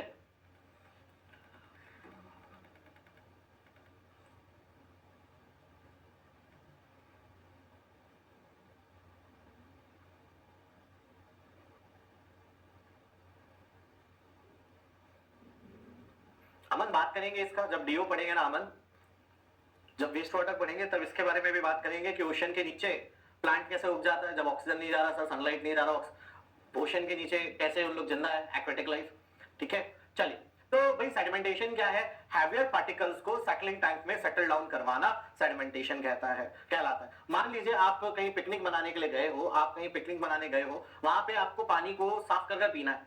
क्या करोगे? सबसे पहले तो आप पानी ले लोगे बकेट में, बकेट को छोड़ दोगे, कुछ देर छोड़ दोगे तो जो भी हल्का फुल्का गंदगी है वो उसमें पहले तो सेटल डाउन हो जाएगा।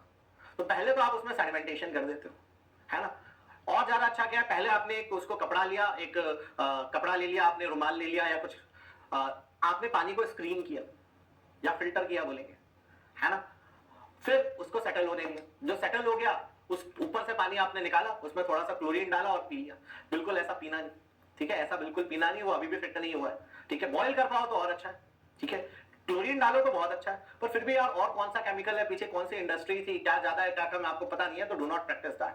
क्लियर है मेरा बात? ठीक है, वो नदियां अगर हिमाचल में होगी बिल्कुल ऐसा करना, उसकी भी जरूरत नहीं पड़ेगी, पर नीचे दिक्कत है। ठीक है, चलिए अब किसी स्टिल वाटर में पार्टिकल के सेटलिंग वेलोसिटी कितना होता है? What is the settling velocity of water as per Stokes law? As per Stokes law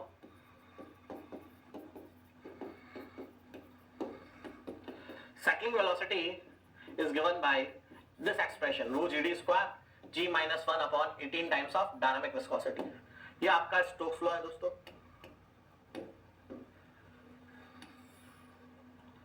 This is expression for settling velocity of water।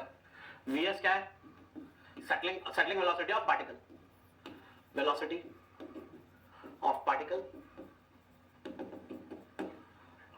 rho density of water, G पता है सबको, D क्या है? Dia of particle, small g acceleration due gravity कितना होता है? 9.81 metre पर second square.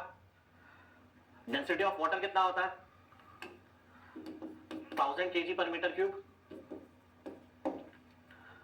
Capital G specific gravity of particle, specific gravity of particle।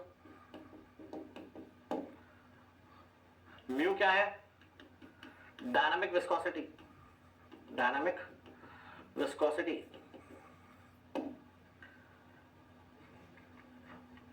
Note करिए, स्पीड में इसको नोट करिए।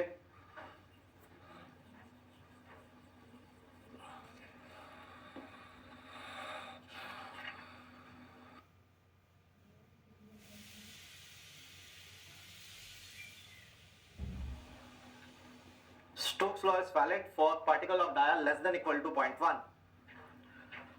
Valid for particle dia d less than equals 0.1 mm. Stokes law valid है उन पार्टिकल्स के लिए जिनका डाया 0.1 mm के बराबर या उससे कम हो। ठीक है दोस्तों,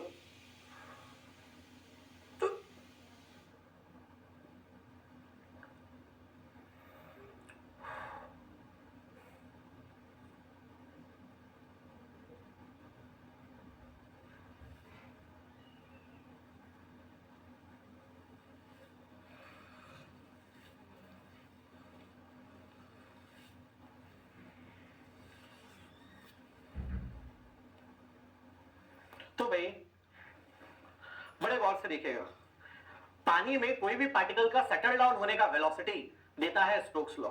स्टोक्स लॉ एक लैमिनार फ्लूइड में पार्टिकल का सेटल होने का वेलोसिटी देता है। किस पे डिपेंड कर रहा है? पानी की डेंसिटी पे, एक्सेलरेशन ड्यू टू ग्रेविटी पे। जितना ज्यादा एक्सेलरेशन ड्यू ग्रेविटी होगा उतना ज्यादा बॉयंट फोर्स लगेगा, उतना जल्दी सेटल डाउन होगा। जितना ज्यादा डाया होगा उतना ज्यादा उसका सेटलिंग वेलोसिटी होगा। क्लियर मेरा बात? देखो, डाया से दोनों बात सही है। जब तक पार्टिकल का डाया छोटा होता है, पार्टिकल बहुत ज्यादा डाया नहीं है, तो वेलोसिटी डी स्क्वायर के प्रोपोर्शनल होती है, क्योंकि डाया ज्यादा, मास ज्यादा, वेट ज्यादा, जल्दी सेटल होगा। ऐसा डाया पर स्पीड में ज्यादा बढ़ने लगता है ना, तो ड्रैग भी ज्यादा लगता है, तब वेलोसिटी डी स्क्वायर की नहीं, तब वेलोसिटी डी के प्रोपोर्शनल होती है। थोड़े आगे ये बात होगी, तो अभी ध्यान में मत लाना। जितना ज्यादा स्पेसिफिक ग्रेविटी होगा पार्टिकल का, जितना ज्यादा उसका घनत्व होगा, उतना जल्दी वो सेटल डाउन होगा, है ना। स्पेसिफिक ग्रेविटी क्या होती है? Density of particle upon density of fluid. मतलब स्पेसिफिक ग्रेविटी ज्यादा, मतलब उसका घनत्व पानी के घनत्व से जितना ज्यादा होगा, है ना, उसका घनत्व, उसकी डेंसिटी पानी के डेंसिटी से जितनी ज्यादा होगी उतना स्पीड में सेटल होगा। जितनी ज्यादा डायनामिक विस्कोसिटी होगी, कौन सी विस्कोसिटी? Dynamic viscosity. जितनी ज्यादा होगी उतनी कम वेलोसिटी होगी। भाई ये पेन, ये स्टाइलस पानी में स्पीड में नीचे जाएगा, चाशनी में धीरे धीरे नीचे सेटल होगा। ज्यादा विस्कोसिटी होगी, सेटलिंग वेलोसिटी कम हो जाएगी। क्लियर है मेरा बात? ठीक है भाई, तो ये फॉर्मूला है स्टोक्स लॉ का। ये particle dia less than 0.1 mm पे लागू होता है। ये particle dia less than 0.1 mm पर लागू होता है। ठीक है भाई, नोट कर लीजिए इसको। कर लिया आप लोगों ने इसको नोट? अब मैं चाहता हूं एक क्वेश्चन बनवाना बड़े आराम से, जिसको मैं चाहता हूं आप लोग बनाए, सही बनाए। ठीक है भाई, चलिए।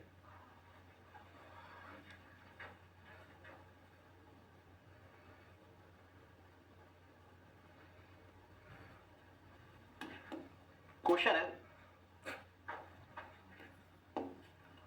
कि डाया ऑफ पार्टिकल है, डाया ऑफ पार्टिकल 0.05 mm,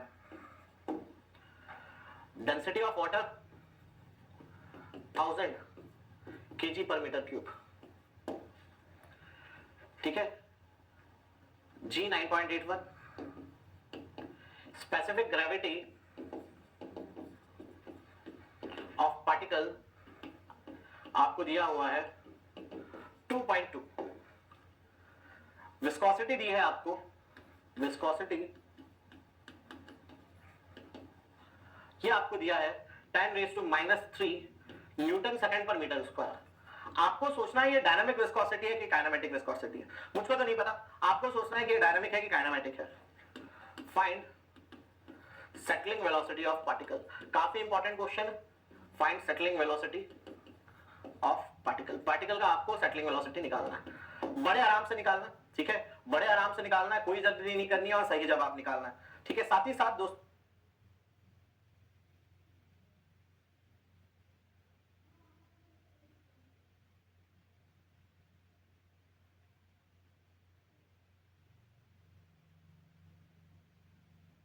तो अपन ब्रेक ले रहे, अपन 10:15 पर वापस मिलेंगे। तब तक आप आपका ब्रेक भी खत्म करिएगा, या क्वेश्चन भी खत्म करिएगा। खाते खाते आप लोग क्वेश्चन बना लीजिएगा। ठीक है, will meet back at 10:15 guys, we are having a break right now. Will meet back at 10:15।